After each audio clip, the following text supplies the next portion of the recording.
ये आयोजन सच में अद्भुत है। लग नहीं रहा किसी भी कवि को, मुझे नहीं लगता कि ऐसा लग रहा होगा कि चौमुखी धरती पहली बार कविता को सुन रही है। मैं चाहता हूं कि आप सभी लोग अपने लिए जोरदार तालियां बजाकर बता दें कि आपने कितने मन से सुना। अभी एक प्रख्यात कवि सुरेश अलबेला जी हमारे बीच है, जो ना सिर्फ एक कवि हैं, एक बड़े कॉमेडियन हैं, आर्टिस्ट हैं, जो बहुत बार आपको टीवी पर, सोशल मीडिया पर नजर आते होंगे। इनकी बहुत सारी कविताएं, बहुत सारे चुटकुले वायरल हुए हैं, जिनका चेहरा अभी मैंने देखा था, ये बाथरूम करने गए तो सर वहां तक सेल्फी लेने के लिए पहुंच गए थे। इतने बड़े कवि हैं कि बाथरूम तक इनको नहीं छोड़ते लोग। पठे सेल्फी ले ली, पठे कौन सो ध्यान है। देखो मेरी एक आदत है, मैं कोई कवि नहीं हूं। मैं जो देखता हूं, मेरी पंक्तियों में आपको कहीं लक्षणा या व्यंजना नहीं मिलेगी। मैं जो देखता हूं वो कहता हूं, ये हकीकत है। अभी आपने केसरदेव मारवाड़ी को सुना, जो अभी हाल ही में सोनी टीवी के एक कार्यक्रम में जाकर आए हैं। जयपुर का सौभाग्य है कि ऐसे, और चोमो का सौभाग्य मैं ये कहूंगा कि वो आप सबके बीच में बैठे हैं। केसरदेव मारवाड़ी जैसे महनीय कवि का होना इस कार्यक्रम की सफलता सुनिश्चित कर देता है। ऐसे कार्यक्रम को जब दीपा जी की बढ़ाई नहीं करे तो आइंदा नहीं बोला वाला कभी से मिल पहले बता दो। मैं सोचू लास्ट में नंबर ले लो, बहुणी अठवीं करवा सी। ये मैं कह रहा हूं कि गजेंद्र जी कविया ने जिस तरीके से इस कार्यक्रम को संभाला है वो अद्भुत है, लेकिन इस कार्यक्रम की बनावट रचने वाले, मैं चाहता हूं कि दीपा जी सैनी के लिए भी आप जोरदार तालियां बजा दें, क्योंकि इसी ग्रामीण पृष्ठभूमि को इस तरीके से एक नई विरासत देना। क्योंकि जब कोई, मैं अक्सर कहता हूं कि जब कोई नई परिपाटी डाल दी जाए वो ढल जाती है, और मैं इसी शुभकामनाओं के साथ कहना चाहता हूं कि शायद अगली बार और ज्यादा कवियों के साथ और अधिक भव्य कार्यक्रम के साथ हम सब आपके सामने आएंगे। इसके लिए मैं राजस्थान जिम और राइटर्स कैफे के भरत जी योगी को भी साधुवाद देना चाहता हूं कि उन्होंने इस भव्य कार्यक्रम की बुनियाद रखी।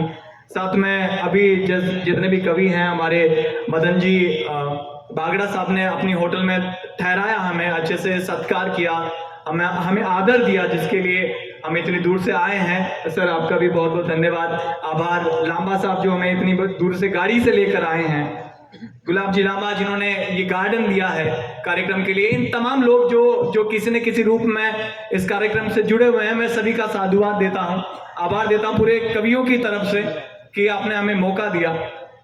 बस मैं इतना कहना चाहता हूं, मैं सेना में हूं, ये मेरा गर्व है, लेकिन मैं एक पंक्ति आप सबको सौंपना चाहता हूं, एक पंक्ति जिसमें कोई कविता नहीं है, जो हकीकत है। आज मैं आपके सामने खड़ा हूं, किसी माँ का बेटा, किसी का पति, किसी का भाई मेरी जगह पर वहां पर है, तब मैं आ पाया हूं।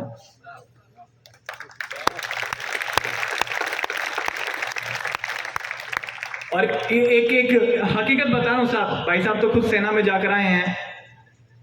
आज मोबाइल का जमाना है, इस दर्द को शायद इसके अगर कहीं पर किसी सैनिक के माता पिता बैठे हैं तो उस दर्द को समझ जाएंगे। मैं कोई कविता की बात नहीं कर रहा हूं, मैं जब शुरू होऊंगा तो शायद आपको पता लग जाएगा, लेकिन एक हकीकत बता रहा हूं, आज मोबाइल का जमाना है, सैनिक से आप बात कर सकते हैं। हालांकि उनके लिए अभी भी व्हाट्सएप, फेसबुक और ये सब ब्लॉक कर रखे हैं, उन्हें एक्सेस नहीं है इन चीजों का। लेकिन सोचिए जब ये मोबाइल नहीं हुआ करते थे, घर वालों के लेटर जाया करते थे आर्मी हेडक्वार्टर पर, वो 6-6, 7-7 महीनों के बाद उसके अगर उनके जो जहां पर पोस्ट ऑफिस होता है उनको जरूरी लगता था तो उस सैनिक तक पहुंचा देते थे। कभी कभार ये भी होता था कि उस सैनिक का तबादला हो जाता था, उसे किसी दूसरी यूनिट में भेज दिया जाता था। उन सैनिकों से बात करने का भी वक्त नहीं होता था, उन संदेशों का कोई जवाब नहीं आता था। उसके बावजूद भी ये धरती, ये शेखावाटी की धरती, ये राजस्थान की धरती वो गौरव रखती है जिसने सबसे ज्यादा सैनिक दिए। मैं चाहता हूं कि इस धरती के सम्मान में आपकी तालियां उठे। 4 पंक्तियां पढ़ता हूं, अगर आप तक मैं पहुंच जाऊं तो मुझे बताना। उन सारे सैनिकों के नाम जो उस सरहद पर खड़े हैं, जिसकी वजह से आज मैं यहां पर हूं, हम सब लोग ये कवि सम्मेलन कर पा रहे हैं कि हमने तिरंगे का कफन मांगा है, हमने तिरंगे का कफन मांगा है, ईश्वर से हिम्मत और दम मांगा है। चाहते तो हम धन भी मांग सकते थे, चाहते तो हम भी धन मांग सकते थे। ईश्वर से हमने हिम्मत और दम मांगा है, चाहते तो हम भी धन मांग सकते थे, मगर तकदीर से हमने वतन मांगा है, तकदीर से हमने वतन। बहुत बहुत धन्यवाद। मैं पहले हाथ से कवि हुआ करता था, उससे पहले बहुत सारे कवि सम्मेलन में सर का साथ मिला। मैंने पहले भी कहा कि मैंने जो देखा, मैंने लिखा, मैंने कहने की कोशिश की। मैं आदरणीय केसर देव जी मारवाड़ी के घर गया था, उस टाइम मटर छोड़ रहे थे। मैं आपको ये बात इसलिए बताना चाहता हूं कि चाहे आदमी टीवी पर आ जाए, घर में उसकी हालत क्या है।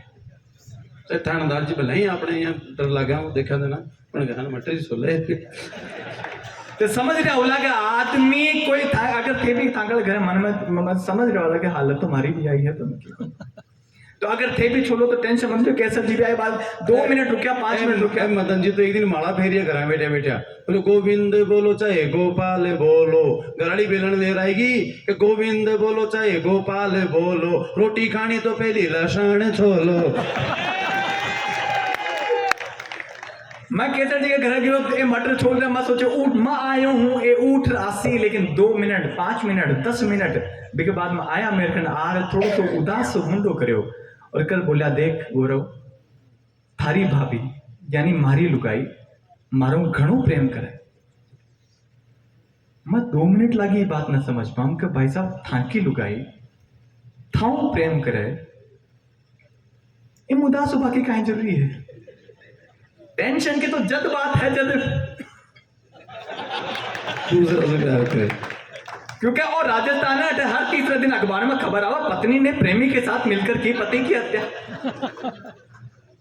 और सही बात कह रहा हूं, किसके सर जी अखबार में खबर पड़ा, खुदा लुगाई ने सकू देख पा लाग जावा कि बापड़ा वो जगो मरिया बिन थोड़ी ध्यान हो के यार मेरे साथ वो बड़ी है।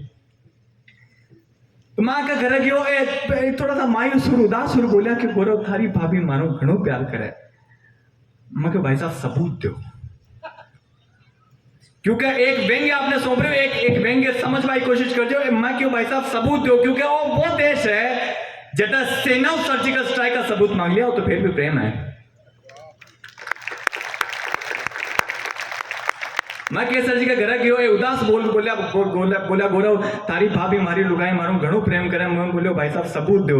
बोलो देख गौरव, ए थांग ध्यान होला, मास्टर है, डॉक्टर है, एक कवि है, टीवी में जावे। बोलो गौरव देख, मैं स्कूल आऊं, हो सके मैं शाम का लेट हो जाऊं, पर शाम का 4 बज जाए, 6 बज जाए, चाहे सुबह की 5-4 बज जाए, 6 बज जाए, पर थारी भाभी मारे बिना रोटी नहीं खाए। मुझे वो जोड़ को तकड़ो काम है भाई। मैं बोलो एक भी सबूत हो। बोलो देख, मैं शाम का घर जाऊं, बनाऊं चना खाए। बोले देख, मैं घर जाऊं, बनाऊं, बिन जगाऊं, बिन खुआऊं, अरे 5 बज जाए तो मैं खाऊं। एक बार आका प्रेम की खातर जोरदार तालियां बजा दो। मैं ज्यादा टाइम कौन लियो, क्योंकि 12 बजवाड़ी है, अपन एक देश का मैंने कविन सुन लो। नहीं भाई, जे ढंगे नहीं सुने तो थारी भी 12 बजा सके, वो धनिया को सोमू है नहीं कहना भाई साहब भी बार के गया शेखर जी का वो चोमो बन रही हो। एक 4 पंक्तियां मैं आपको समर्पित करता हूं। एक हकीकत की लड़ाई चल रही है देश में। लोग अक्सर कहते हैं कि देशभक्त है कौन? क्या वो देशभक्त वो है जो सेना में है? क्या देशभक्त वो है जो आपके सामने बैठा है, पुलिस में है, या आप लोग जो सुन रहे हैं एक व्यापारी है, एक डॉक्टर है? देशभक्त असल में है कौन? मैं 4 पंक्तियां समर्पित करता हूं। अगर आपका मन करे आपकी तालियां दीजिएगा, अगर आपका मन करे भारत मां के जयकारे लगाने से गुरेज मत कीजिएगा। मैं 4 पंक्तियां समर्पित करता हूं कि हो छाले जीवा पर जिसने भारत मां को गाली दी, हो छाले जीवा पर जिसने भारत मां को गाली दी, गद्दारों को बात दी जिसने जयचंदों को ताली दी। हो चाले जीवा पर जिसने भारत मां को गाली दी, गद्दारों को बात दी जिसने जयचंदों को ताली दी। जय हो वीर शहीदों की, सीने में तिरंगा फहराया, परना गए परिंदों के वहां तक झंडा लहराया। और आखिरी पंक्ति की, देशभक्त वो है जिसने सदा देश का मान रखा, और चलनी हो सीना जिसने पैरों में हिंदुस्तान रखा, चलनी हो सीना जिसने पैरों में हिंदुस्तान रखा। बहुत बहुत धन्यवाद। एक हकीकत चल रही है देश में, अभी ब्रह्मास्त्र का कोई ट्रेलर आया। मैं एक पंक्ति आपको बता देता हूं। मैंने जैसे अभी कहा कि कोई भी परिपाटी बता दी जाए, डाल दी जाए तो वो ढल जाती है। अभी ब्रह्मास्त्र मूवी का ट्रेलर आया, उसमें मैंने देखा हनुमान जी का दृश्य। वहां पे जो तेज जो बाबा तुलसी ने हमें बताया, कानन कुंडल कुंचित कैसा, हाथ वज्र ध्वजा विराजे, कांधे मूंज जनेऊ साजे, वो चरित्र तुलसीदास जी ने बताया। वो ब्रह्मास्त्र मूवी में जब ट्रेलर देखा मेरा दिमाग खराब हो गया। हो सकता है कि अगले लोग कहते हैं कि बॉलीवुड का बहिष्कार क्यों जरूरी है, इसका वजह बस इतना सा है कि अगर अगले 2-3-4 सालों तक हमने बहिष्कार नहीं किया तो जो चीजें वो बता रहे हैं वो कि वो परिपाटी बन जाएगी। आज के 10 साल बाद 20 साल बाद जब लोग गूगल पर हनुमान जी की तस्वीर सर्च करेंगे, शायद ब्रह्मास्त्र के ट्रेलर से वो आए फोटो, हम उनका वंदन करने लग जाएं। तब मैंने लिखा कि वो बतलाते हैं तो अकबर महान हो जाता है, राणा का चेतक इतिहास के पन्नों से खो जाता है, वीर बजरंगी का दुष्टों ने अजीब सा चित्र बना दिया, वीर बजरंगी का अजीब सा चित्र दुष्टों ने बना दिया, जौहर को भी इन दुष्टों ने कायर कृत्य दिखा दिया। अरे ये वो धरती है जिसमें डर ने तलवारें थामी है, पर लगता है कि तन में अब लहू नहीं बस पानी है, पर लगता है कि अब तन में बस लहू नहीं बस पानी है। अरे जब तक हम इन दुष्टों को इनकी औकात नहीं बतलाएंगे, तब तक यकीन मानो ये सच कभी नहीं दिखलाएंगे, तब तक यकीन मानो ये कभी सच नहीं दिखलाएंगे। और अभी मेरे साथ में कोई एक फौजी आया था, वो छुट्टी आ रहा था, उसकी 2 बार कश्मीर में पोस्टिंग हुई है। मैं किसी राजनीतिक पार्टी का समर्थक नहीं हूं और बहुत सूक्ष्म मैं कविता पाठ करके मैं पहले भी कह चुका हूं कि आज हमारे बीच में सुरेशी अलबेला और शायद उनकी तस्वीरें देखकर ही आप लोग सुनने आए होंगे। मैं बस उस धरती से आता हूं, उस धरती को चूम कर आया हूं जहां पर आपके कई ऐसे रोल मॉडल खड़े